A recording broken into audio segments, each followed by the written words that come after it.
Hi there. Ready for lesson one? Okay, this is lesson one. First, I want you to look at this.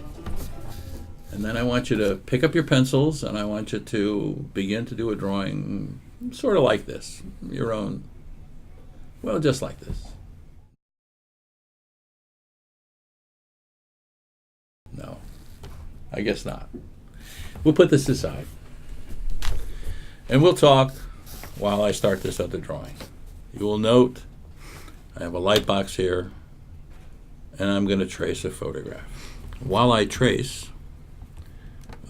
we're going to talk. We're going to chit-chat. You'll notice this is a number 2 secretary pencil. It's not really the tool, it's the way you wield it, as swordsmen used to say.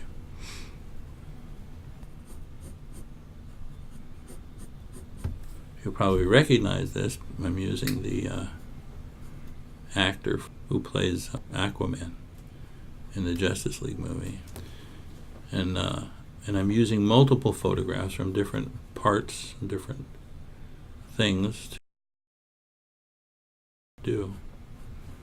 This is okay for part of the face, but then everything's have to change. It's all like a mishmash of stuff, but I know what it is. Kind of put together a composition that I'm happy with.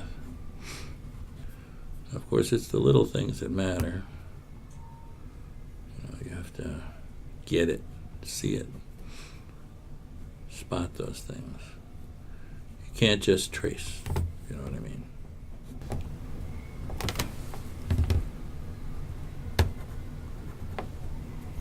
I'm blocking the light so I can see better.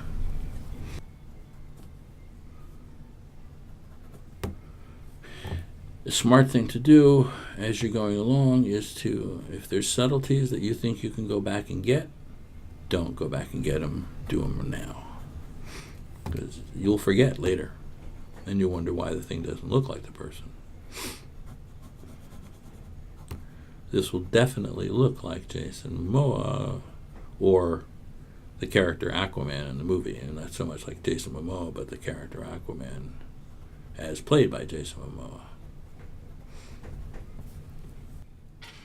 There are all these rules and guides and instructions and pathways, and everyone who teaches you has a different way and methodologies to pass on to you exactly what they know. The lessons that got them from here to there, where you are, and whatever limited success they can teach you. It generally goes, just follow these steps and you can do what I do. But that's not what you want, is it? You want to take your own personal type of work and improve it to the point that someone will pay you for it. That's not what we do here. I'm sorry. Here, we want you to fulfill your own potential and learn to become an artist first. An educated and learned artist who can and knows how to use all the tools available to him or her in order to improve and enter the community of creators who tell stories to the world. From stage design, film design, illustrating comic books, cartoons, animations, and I was going to say fine art, but since I have no idea what the hell fine art is, we'll just have to skip over that one and stick to the artwork of all these other learned professions. Artwork that teaches you how and shows you how to earn a living.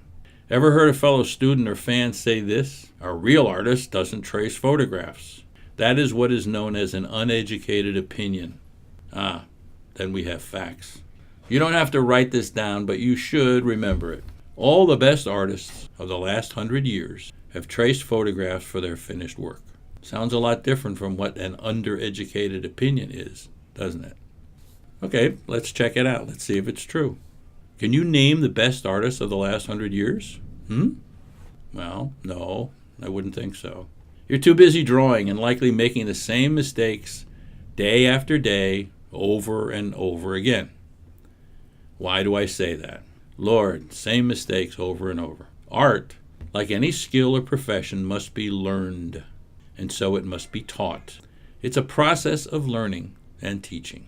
I know. But Mr. Adams, drawing is fun. I enjoy it. I like to draw. I love to think of things and just draw them out of my head. But they're not just really out of your head, are they? Somewhere, somehow, they had to be put into your head, right? From watching movies, reading comic books, walking down the street. You don't live in a blank void. Information, stimulation is coming into your head from all around you. Your brain is a research source, bits and pieces that you can reassemble from everywhere. You don't and never did draw out of your head. There's nothing there. It's empty. You have to put stuff in. So what makes an artist? A good artist has a constantly good mind that receives and inculcates better and better information to draw from. So, who are the greatest artists of the last 100 years? I've asked you that before. As it turns out, I have them right here. Drew Struzan, copied and imitated by many in, yes, the comic book field. Do you know who Drew is? Drew illustrated the very best movie poster illustrations in the 60s, 70s, and 80s. Star Wars, Indiana Jones, Back to the Future, Goonies, Blade Runner, Harry Potter, Hellboy, all of them. That was Drew Struzan. All traced from photographs. Great works until the actors' agents insisted movie poster depictions of their brilliant actors must be photographs. And with that, the great age of fantastically drawn and painted movie posters ended with a bang. Sucks, huh? Drew is still around banging out winners, but his fantastic poster work is scattered by actors' agents' egos. Okay, that's an opinion, but it's a factual opinion. Next, Bob Peak, brilliant illustrator of the 50s, 60s, and 70s. His work continues to inspire artists all over the world. Worked entirely from photographs. Norman Rockwell. You gotta know who Norman Rockwell is. If you don't know who Norman Rockwell is, you're way behind the curve. Decades of illustrations. Literally thousands of America's greatest images, from farm boys fishing in streams to astronauts on the moon and integration in Selma. Norman Rockwell was a giant who illustrated America and did it from traced photos. Mark English, Austin Briggs, Bernard Fuchs, and 100 others, and even at the turn of the last century, Alphonse Mucha, a greater artist, never was. Alphonse Mucha, a man who in the middle of the greatest career ever painted and illustrating the greatest entertainers and personalities of his time, helped to popularize the modern nouveau art that raced throughout the world. Alphonse Mucha. And in midlife, Alphonse put a halt to his career, probably the greatest career in art history, to move to a drafty, or so they say, castle in Czechoslovakia, to paint on 12-foot-high canvases the high points of the Slav epic, a tale of a people, a fantastic and epic work, mostly ignored by his patron and the world, kept in the basement until today, 100 years later, for you to look at, and all traced from photographs. All traced from photographs. Is this my opinion? Is this Neal Adams' opinion? No, this is fact. We walk in the footsteps of giants, and those giants traced photographs. Before 100 years ago, painters and sculptors worked from models who posed for them for hour upon hour at a time. In fact, when you go to the museums and see all those old paintings, you've done that. One unspoken word comes into your mind, but you refrain from saying it. That word? Boring. Boring.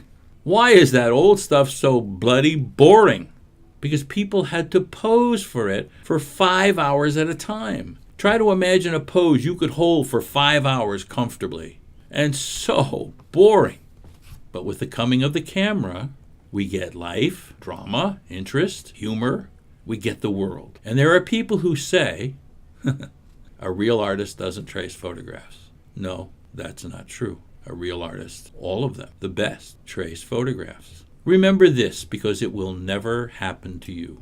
When you're ready to retire at, 65, 70 years old, no old knucklehead is going to come to your door and hand you a check for $10 million to pay you back for ruining your career back when you were teenagers, and he stupidly told you real artists don't trace photographs. And he'd just like to give you $10 million for being so wrong.